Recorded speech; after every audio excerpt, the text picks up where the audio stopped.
That's fine. Okay. So all these are assuming I mean ideal waveguide with infinite sigma or infinite conductivity on the size surfaces. Sigma goes infinity. So that's how we divide everything.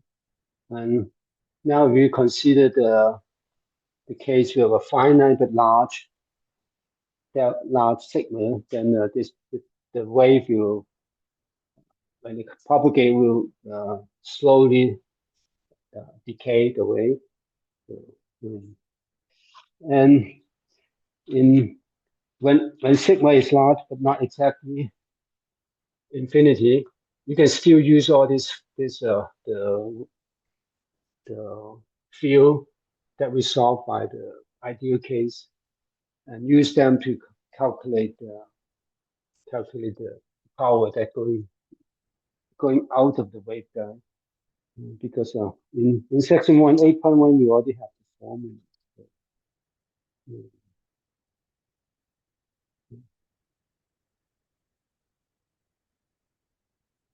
So, let's get rid of that. So,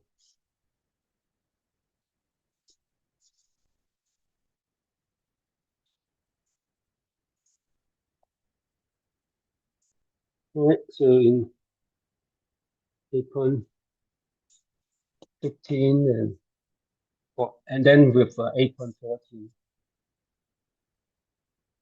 So over the loss over unit area or on the surface is given by this dp loss.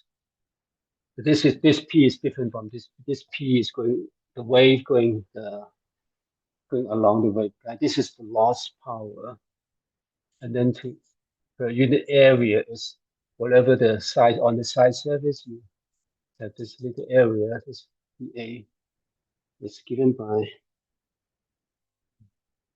1/2 sigma, the conductivity, and then the skin depth delta. And then you integrate over but dA you don't integrate, it's just absolute values of K effective, which is N cross H parallel square. Okay, H parallel is just the H field on the surface, so it can be along Z direction or going around the waveguide. So this is the Z component. This is a part of the transverse component. The transverse component has one is along the surface. I mean, on the surface, there's one component along the surface, but it's still transverse. But then the other one is the normal N direction. But these two HC and then this component around the waveguide, both are going into here. So that will give you dP loss dA. The quantity that actually is more useful is dC. This is a per unit area. And again, we can separate that if we integrate over the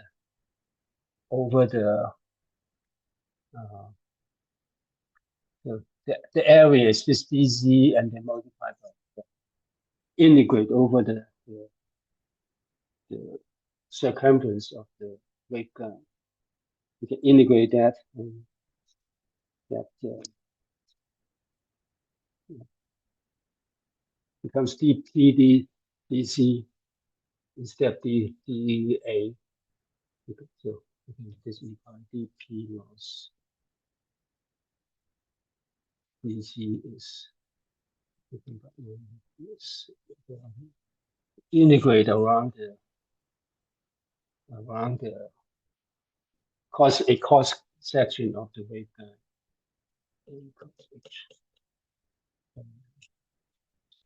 This is now it's dl, and this is going around this loop integration. Is what is going into this is 8.58. but with a negative sign. This is the power that going into, but for power loss, we add the minus sign here. So this is including indicating that is the power that going out of the waveguide. That will give you 8.58. So this is 8.58.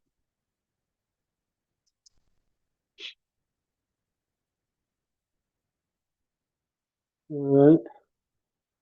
And now without actually doing substitute this one, because we already have the information. This is just going back to the or the field expression that we just erased.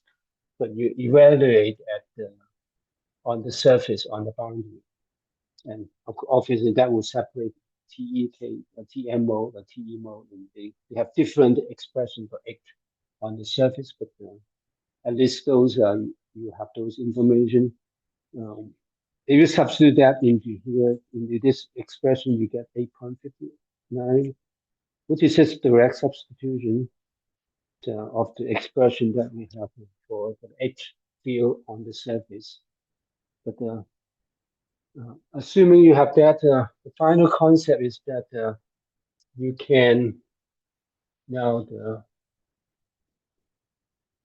once you have that, you can calculate the attenuation rate, which is now defined based on the decay of field. Remember, all the field actually have this k terms. So for a propagating wave along the waveguide, you have this. Originally, you have this one. If you have this one, obviously the power doesn't change along Z because the absolute value square of this is just 1. Okay, they won't change. So with a power loss, basically you're saying that K actually changed. In this case, the K will change to the ideal case, which is case of 0. I think you have to use case of 0 or case of in superscript 0 for a given wave mode lambda. But then you add the imagine actually there's a perturbation in real part also. I think that's equal over lambda. And then add the imaginary part. Basically adding a loss or changing sigma to finite instead of infinity, we introduce a shift in the wave number, in the real wave number, and then add the imaginary parts. So that changed to e to the I k lambda. That's alpha lambda. That's I beta times E. Right. And so obviously, this e to the I k z. Now k is complex square becomes when you take the complex amplitude square, all this real phase will not contribute because you multiply its complex conjugate, you get this get cancel. The only one is this one. I mean, this you can write one more step. So everything gets a sinusoidal is given by the first two terms. And then the second term gives you the decay along Z. Obviously, you're assuming beta is positive, and then your I times I. That becomes a negative along Z. Z is the propagation direction, so it's the wave propagate. It decay exponentially with this decay rate given by this beta sub lambda, or you can say that 1 over beta lambda is the decay length. Right, so absolute value square would give e to the minus 2. Okay, so so this is so the power now or the U becomes everything proportional to square, so this is proportional to U decay with that. U or either U or P or this P. This is Paul Jackson potential P. So to recover this beta, basically you are using dp dz will be equals to P and multiplied by minus 2. So beta lambda will be equals to minus dp dz over P. So P is just the original one, original power, whatever we divide that. And now this dp dz is exactly the power loss, right? This is the power that's decayed as you propagate. So part of the other power that to conserve power, so part of that is going up, going along. The other part of the power is given by this loss, given by this one. So this is exactly dPdz, right? And so whatever you have here, you put in here and divide it by the P expression, will give you this beta lambda, which is a measure of the decay rate. That's a 2 divided by 2. Okay, so and we'll not worry about the rest because the rest is just estimation of this integral. This H we have the expression, but then this integral obviously depends on the geometry, but it's kind of difficult to actually integrate that in closed form. So the rest is just estimate, give you some estimation of what that looks like.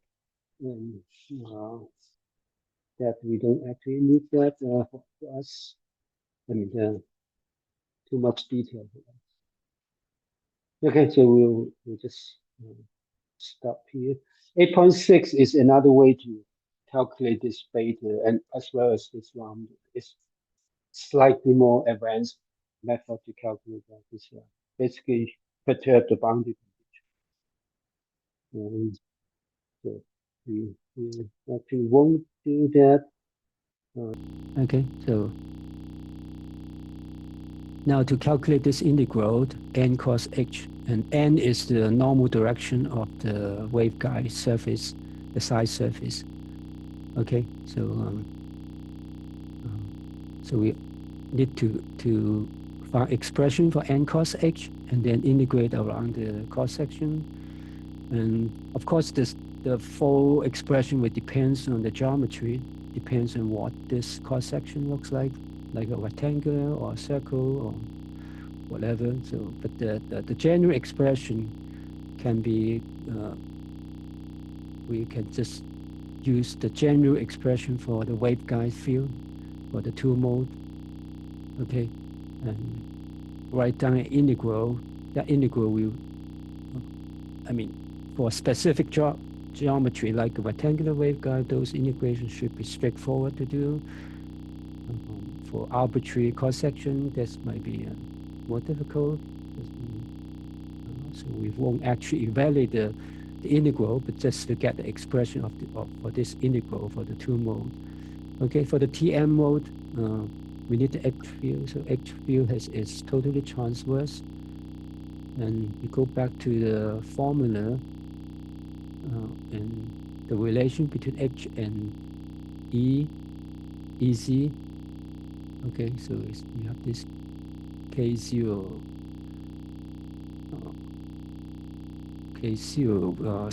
parameter that we defined before, so gamma 1 over gamma square, and the square root of epsilon over mu, and C cos into EZ, which we C cos into grad transverse gradient of EZ, which we define as psi, so psi is EZ for this case. Okay, so that's the TM mode, and so that's the H is totally transverse. Transverse means transverse to the Z direction. So this is the Z direction. So it has two components. So the H field will be totally along or tangential to this cross section of the waveguide, and n direction is perpendicular to the surface, side surface. Okay, so we need to take the n cos h. Okay, when you take the n cos h, this is already a cos product, so you have cos product, cos into a cos product, so this is a triple product. So you can use the triple product rule, so you can take all the coefficient out.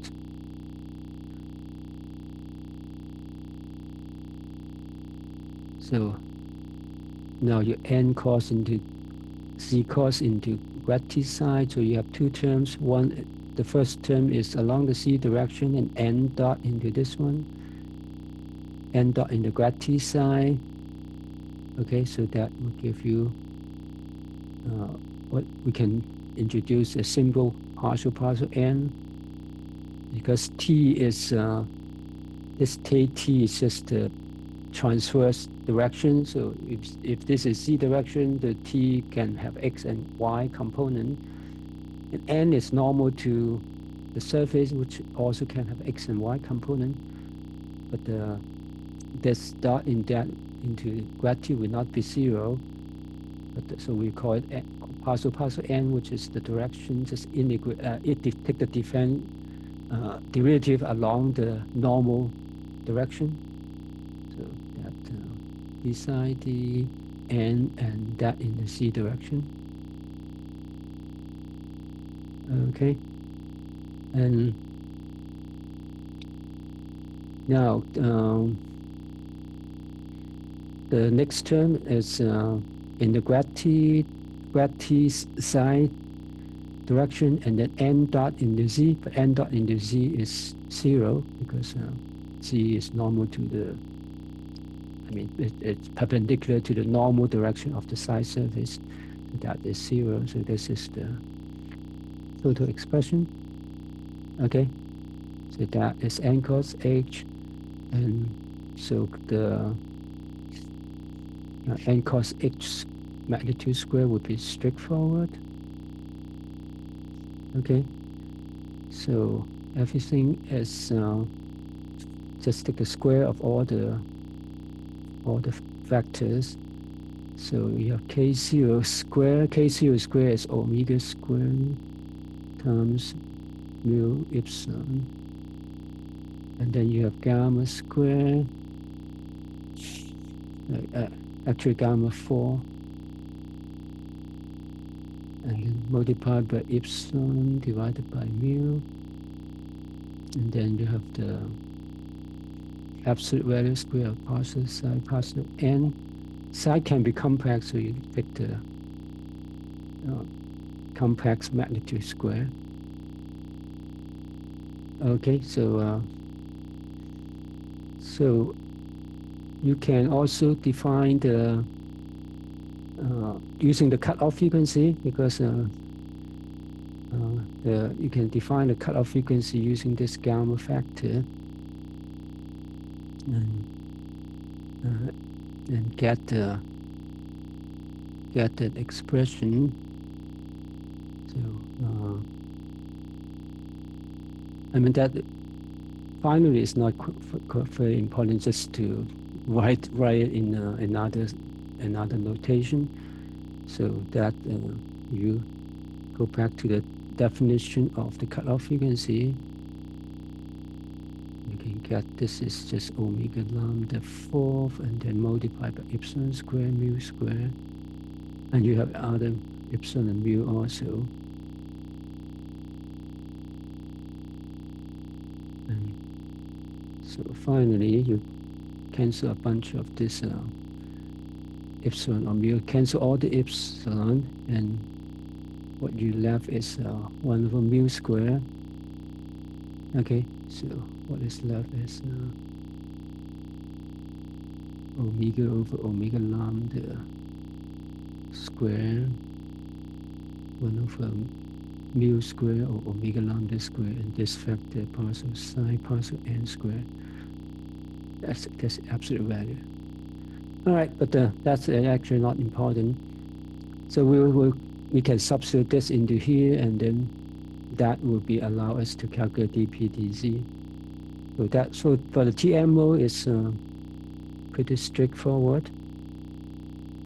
Okay, so I'm actually all out of space now. So let's go to the next one.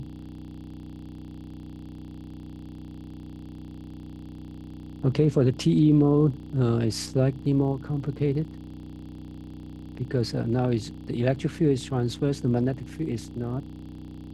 So magnetic field has two terms.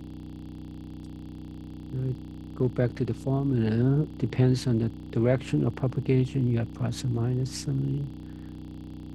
K gamma squared, and then grad T of psi plus psi Z. Now psi is just simply x in the C direction. So that's what we call psi. Okay, so now you do the same thing, n cos h. All right. So this term, you have two terms. Now, one is this, I mean, there's not much simplification at this level. So it's just n cos into grad T psi. And both n and grad T are in the x and y direction, remember, but they are not usually parallel. So n cos grad T is generally non-zero. So you need to keep that. And then plus psi n cos C also. All right, n cos C is also not generally zero. So because n is perpendicular to C, so when you take the cross product, it's not zero. All right, so see. Now the next step is to calculate the magnitude square of this one.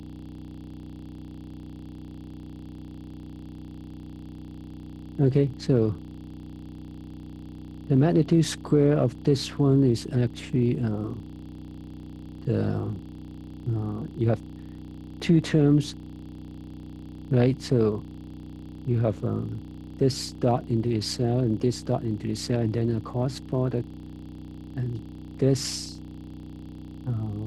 it's 9:5. This dot into this one, so you have a cross product dot cross product, right?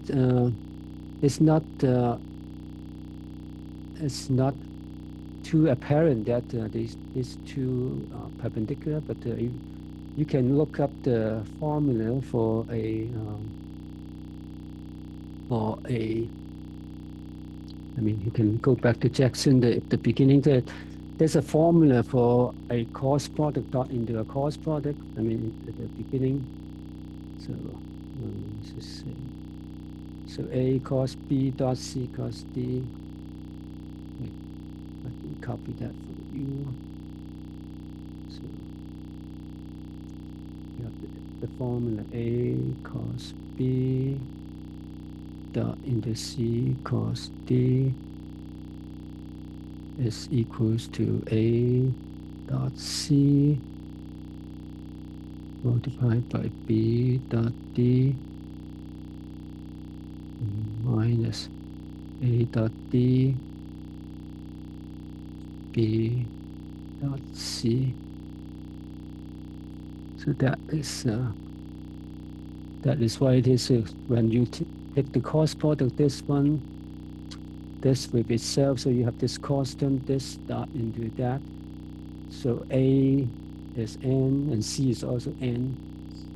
Okay, so you have B is this one, grad T psi, D is Z.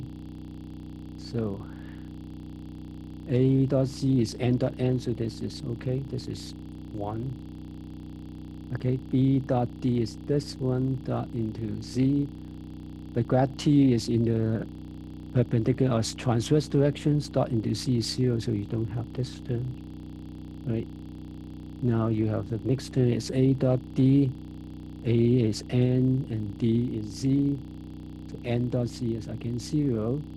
Okay, so the whole thing is 0. So you don't have cost term, right, after you apply to this vector identity. Okay, so it means that these two terms are perpendicular to each other.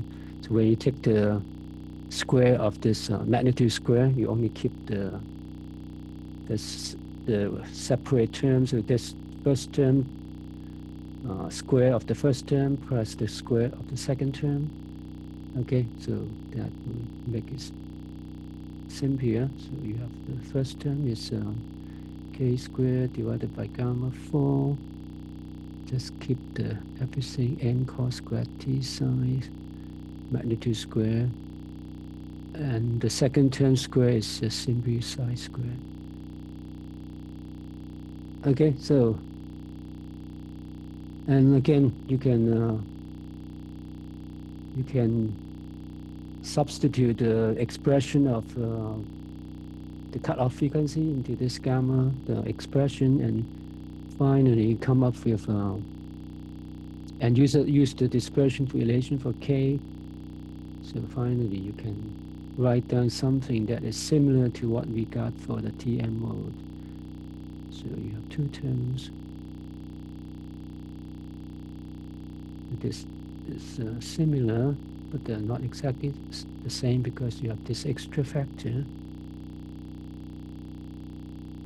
multiplied by this n cos squared t sine square, then plus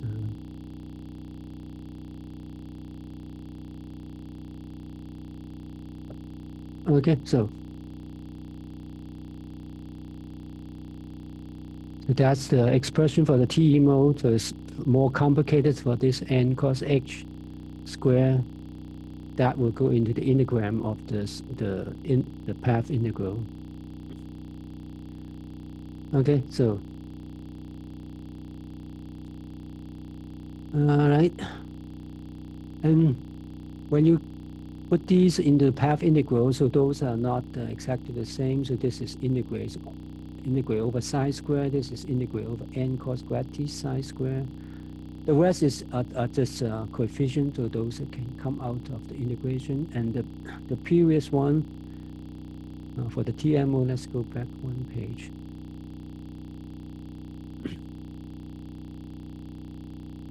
But this one, so it's instead of the two expression is partial psi partial n square. So all three integration along the cross section, the boundary of the cross section is not exactly the same. So to make them the same, that would depends on the geometry. All right. So, but another way to do it is just do an estimation. So the rest of this section is Jackson would use some estimation to estimate all these three integrals, and so that they are proportional to each other. Therefore, when you take the ratio between P, dP, dC, and P, that all those integrals will cancel. Okay, if you know what I'm saying, because P is also proportional to the integration like that. P, we already got the formula. We did that last time, so let's see what exactly. So let me just write it down because the expression is not that complicated. P is equals to 1/2 of omega lambda squared. And then you have the same factor, 1 minus omega lambda of omega squared over square root of mu epsilon. And depends on whether it's TMO and TEMO, you have these different factors, and then you have this integration of psi square. But That expression is over the cross section. Okay, so this is psi square over the whole area. So whatever the cross section is. So, and all this dpdz depends on the integration around the boundary. So they are not exactly the same when you try to take the ratio, but you can make everything proportional to each other and can, so that you don't need to consider the specific geometry. I mean the specific, all the specific geometry will come out with some parameter, so that all the integration will cancel. This because the attenuation rate, like what we just wrote down, so attenuation rate is this minus 1/2 p over dp dz, right? So dp dz's are involving all the loop integration of this back to n cos h square, and that involves psi, and p also involves psi. And if you found a way to just cancel all these things depends on psi, then this would be just a property for the waveguide rather than the field. Because the field, of course, it depends on arbitrary geometry. You can arbitrary magnitude. You can excite the field as large or as small as you want. So psi, the exact value of psi doesn't matter, and you can always divide one to another, dpdz, and both dpdz and p will proportion to the magnitude of psi square, and they will, after you do the ratio, they will cancel each other. So what the final ratio will be something independent of the magnitude of psi, but the exact value will depends on the geometry. Okay, so the rest of the section has some estimation that you can do and express in a dimensionless parameter, so that you can express this ratio. I mean, those are valid discussion, but maybe too detailed for us. So up to, for us, we just need to know that you can calculate dp dz and p using all this integral, and we'll just stop here. So that all the later discussion will depends on the specifying the geometry. So it's the simplest case of rectangular waveguide. So all these integrals are quite straightforward. So this, like this one, along over the area, and all these over the boundary, which is along the rectangle. All those line integrals are very straightforward, because all the psi are proportional to the either sine or cosine of the x and y coordinate. So all this integration will be trigonometric function square, and those integrations should be straightforward. So we won't do that. Okay, just to show that that can be done. Okay, so this one, just plug in everything for a specific geometry and using this formula, you can calculate beta. Okay.